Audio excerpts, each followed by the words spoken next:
बेडकांचा राजा. एका तळ्यात अनेक बेडूक राहत होते. खायला भरपूर अन्न होते. बेडूक दिवसभर खेळत आनंदात राहत. त्यांना कुठलीही भीती किंवा काळजी नव्हती. एका बेडकाला हे बघवले नाही. त्याला वाटले बेडकांचे काही नियम हवेत आणि त्यांचा एक राजा सुद्धा हवा. त्याने इतर बेडकांना आपले विचार सांगितले. सर्वांना त्याचे म्हणणे पटले. देवा, आमच्यावर राज्य करण्यासाठी एक राजा पाठव. त्यांनी प्रार्थना सुरू केली. तेवढ्यात लाकडाचा एक मोठा ओंडका धपकन तळ्यात पडला. बेडूक घाबरले. सगळ्यांनी तळ्याबाहेर उड्या घेतल्या आणि काठावरून पाण्यात डोकावून पाहू लागले. पाणी शांत झाले तसे बेडकांना पाण्यावर तरंगणारा ओंडका दिसला.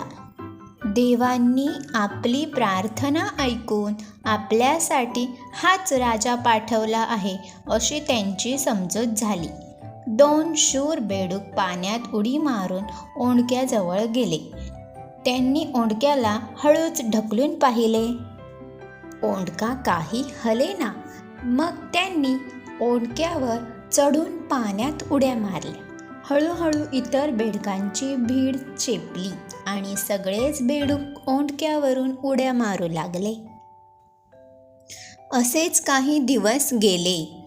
आता बेडूक ओंडक्याकडे दुर्लक्ष करू लागले. हा न बोलणारा, न हलणारा राजा त्यांना काही आवडला नव्हता. आम्हाला खरा राजा हवा, आमच्यावर राज्य करू शकेल असा राजा. त्यांनी पुन्हा प्रार्थना सुरू केली. तेवढ्यात तळ्याजवळ एक बगळा येऊन बसला. हाच आपला नवीन राजा. आपले म्हणणे ऐकून घेईल असा राजा, बोलू शकेल असा राजा. बेडूक आनंदाने उड्या मारू लागले. लवकरच तळ्यातील बेडकांची संख्या कमी होऊ लागली. बेडकांना समजले की आधीचा न बोलणारा राजाच खरे तर जास्त चांगला राजा होता.